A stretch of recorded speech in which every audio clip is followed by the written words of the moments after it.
कोणताही निरंकाळ उपवास असला की त्या दिवशी आपण तिखट पदार्थांबरोबर काहीतरी गोडही आपल्या घरी बनवत असतो. स्पेशली जर शिवरात्रीचा उपवास असेल तर आपण आपल्या घरी रताळे उकळून त्याच्यामध्ये दूध व साखर घालून आपण सगळेजण खात असतो. पण यावर्षी रताळे तसं न खाता त्याचा छान असा शिरा तुम्ही तुमच्याकडे नक्की बनवा. आता सध्या बाजारात रताळे खूप असे आलेले आहे आणि म्हणूनच आपण बनवत आहोत तो रताळीचा छान असा गोड शिरा. नमस्कार, मी प्रीती खंडार रेसिपीजमध्ये तुमचं अगदी मनापासून स्वागत करते. आजपर्यंत आपण नेहमीच गाजराचा हलवा केलेला आहे किंवा अनेक प्रकारचे गोड पदार्थ आपण उपवासाच्या दिवशी करत असतो. पण तुम्ही याच्या आधी रताळ्याचा शिरा केला का? मला कमेंट करून नक्की कळवा. आज मी स्पेशली घेऊन आलेली आहे रताळ्याचा शिरा. तर चला व्हिडिओला सुरुवात करूया. आता इथे बघा, मी अर्धा किलो असे रताळे इथे घेतलेले आहे. रताळे घेतल्यानंतर त्याचे अशा प्रकारे आपल्याला सर्वात आधी साल काढून घ्यायचे. काय होतं की आपण जर रत्नाळं किंवा रताळं जर आपण तशाच प्रकारे जर शिजवायला टाकले तर त्याची जेव्हा आपण शिजल्यानंतर साल काढतो ते खूप आपल्याला कठीण जातं किंवा साल व्यवस्थित निघत नाही. म्हणून आपल्याला सर्वात आधी रत्नाळ्याची जे साल आहे ते आपल्याला काढून घ्यायचे आहे, जेणेकरून आपण जेव्हा रत्नाळ्याचा शिरा बनवू किंवा रताळ्याचा जेव्हा शिरा बनवू तेव्हा आपल्याला साल काढायला कठीण जाणार नाही. म्हणून इथे मी सगळ्या जे रताळा आहे त्याचे अशा प्रकारे साल काढून घेतलेले आहे. रताळ्याचा जो शिरा आहे तो चवीला खूप असा चविष्ट बनतो. म्हणून या शिवरात्रीला तुमच्याकडे नक्की रताळ्याचा शिरा बनवा. तर इथे बघू शकता, आपण पूर्ण रताळ्याचे साल अशा प्रकारे काढून घेतलेले आहे आणि रताळ्यामध्ये आपल्याला अशा प्रकारे पाणी घालून घ्यायचं आहे आणि जे रताळ आहे ते स्वच्छ असे धुवून घ्यायचे आहे, जेणेकरून याच्यामध्ये असलेल्या कोणत्याही प्रकारची धूळ म्हणा किंवा काही पण हे रताळे धुतल्याने निघून जाईल. तर इथं अशा प्रकारे मी रताळे धुवून घेत आहे. तर इथे बघू शकता की पूर्ण रताळे जे आहे ते स्वच्छ असे धुवून घेतलेले आहे. आता आपल्या इकडे रताळे आपण स्वच्छ धुवून घेतलेले आहे. आता आपल्याला गॅसवर पाणी गरम करायला ठेवायचं आहे. पाणी गरम करताना त्याच्यामध्ये आपल्याला कपभर असं दूध घालायचं आहे, जेणेकरून जे आपले रताळे आहे त्याची चव आणखीनच वाढेल. तुम्हाला माहीत आहे आपण रताळ्यामध्ये दूध घालून नंतरच रताळं आपण खात असतो. म्हणून आपल्याला आज आपण जो रताळ्याचा शिरा बनवत आहोत त्याच्यामध्ये कपभर दूध घालणे आवश्यक आहे. जर आपण रताळे शिजल्यावर दूध घातलं तर तो जो शिरा आहे तो घाटा बनण्याची शक्यता आहे किंवा आसट बनण्याची शक्यता आहे. म्हणून आपल्याला दुधामध्येच हे रताळे शिजून घ्यायचे आहे. तुम्ही नुसत्या दुधामध्ये सुद्धा हे रताळे शिजून घेऊ शकता, पण मी ते दूध आणि पाणी वापरत आहे.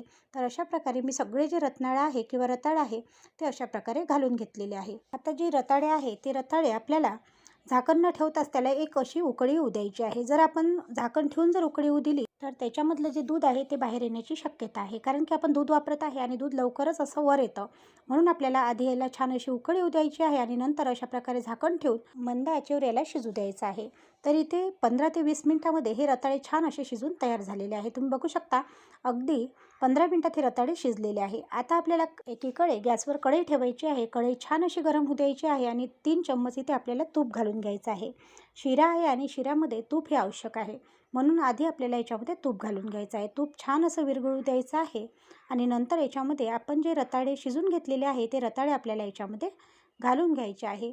फेब्रुवारी महिन्यामध्ये भरपूर प्रमाणात असे रताळे बाजारामध्ये विकायला येतात, कारण की या सीझनमध्ये रताळे हे निघत असते आणि आपण आवर्जून शिवरात्रीला रताळे हे उकळून आणि त्याच्यामध्ये दूध व साखर घालून खात असतो. पण यावेळेस तुम्ही अशा प्रकारे रताळाचा शिरा घरी नक्की बनवा आणि तो रताळाचा शिरा कसा बनते ते सुद्धा मला कमेंट करून कळवायला विसरू नका. आता बघू शकता इकडे आपण पूर्ण जे रताळं आहे ते याच्यामध्ये अशा प्रकारे घालून घेतलेले आहे. पूर्णतः रताळे तुपामध्ये घातल्यानंतर आता आपल्याला हे जे रताळे आहे ते फोडून घ्यायचे आहे आणि अशा प्रकारे बघा, जसं मी तुम्हाला दाखवत आहे त्या प्रकारे पूर्णतः रताळे आपल्याला फोडून घ्यायचे आहे आणि या तुपामध्ये छान असे भाजून घ्यायचे आहे.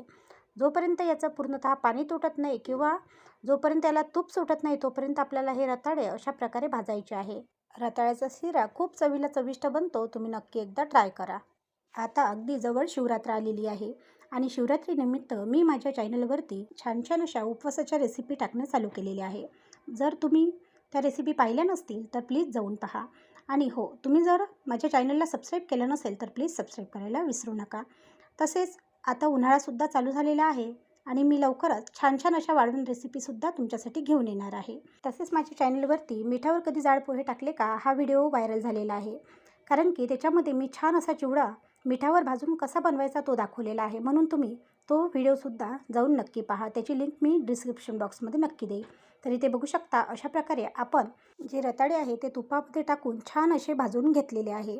आता बघा, या स्टेजवर आपल्याला इथे साखर घालायची आहे. आता बघा, जे रताळे होते ते अर्धा किलो होते आणि त्या अर्धा किलो रताळ्याला मी 1.5 पाव इथे साखर घालत आहे. कारण की शिरा आहे आणि शिरा थोडासा कसा गोडच हवा असतो आणि जेव्हा गोड शिरा असतो तेव्हाच तो चांगला लागतो. म्हणून मी इथे 1.5 पावशी साखर घालणार आहे.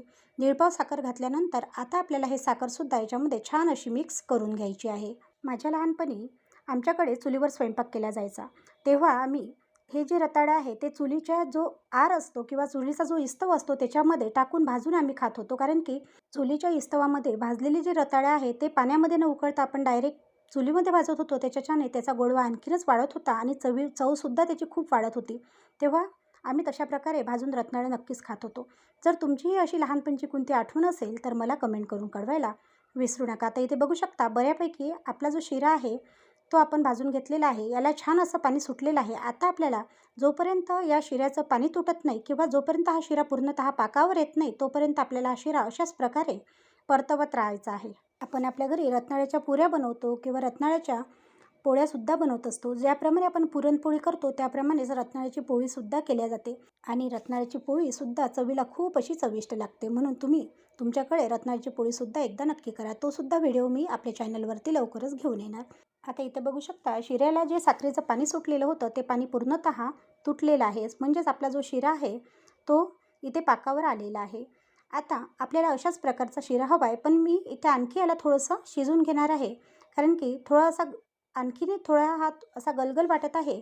आपल्याला पूर्णतः कोरडा झालेला किंवा छान असा पाक सुटलेला शिरा इथे हवा आहे. म्हणून मी आणखी याला 5 मिनिटे अशा प्रकारे होऊ देणार आहे. तर इथे बघू शकता, पूर्णतः 5 मिनिटे पूर्ण झालेली आहे आणि इथे आपला शिरा तयार आहे. आता इथे थोडी आपण वेलची पूड घालून घ्यायची आहे. तसेच थोडी बदाम बीसुद्धा मी इथे घालून घेणार आहे. आपल्याकडे जे जे ड्रायफ्रूट्स अवेलेबल आहे ते आपण याच्यामध्ये नक्कीच टाकू शकतो. आणि इथे बघू शकता, छान असा कलर या शिऱ्याला आलेला आहे. म्हणजेच आपला जो शिरा आहे तो छान असा झालेला आहे. आता एका प्लेटमध्ये आपण हा शिरा काढून घेऊया. खूप चवीला चविष्ट असा हा शिरा बनवून तयार होतो. नक्की ट्राय करा. आणि इथे बघू शकता, मी एका प्लेटमध्ये हा शिरा काढून घेतलेला आहे. थोडासा आणखी याच्यावर बदाम बी व थोडीशी वेलची घालून घेणार आहे आणि मी हा शिरा खाऊन पाहणार आहे. तर बघा, मस्त असा हा शिरा झालेला आहे आणि मी जेव्हा याची चव घेऊन पाहिली अप्रतिम असा झालेला आहे. आजचा व्हिडिओ तुम्हाला कसा वाटला कमेंट करून कळवायला विसरू नका. व्हिडिओ आवडल्यास चॅनलला लाईक, शेअर व सबस्क्राईब करायला सुद्धा विसरू नका. कारण असेच नवनवीन व्हिडिओ मी तुमच्यासाठी घेऊन येणार. धन्यवाद.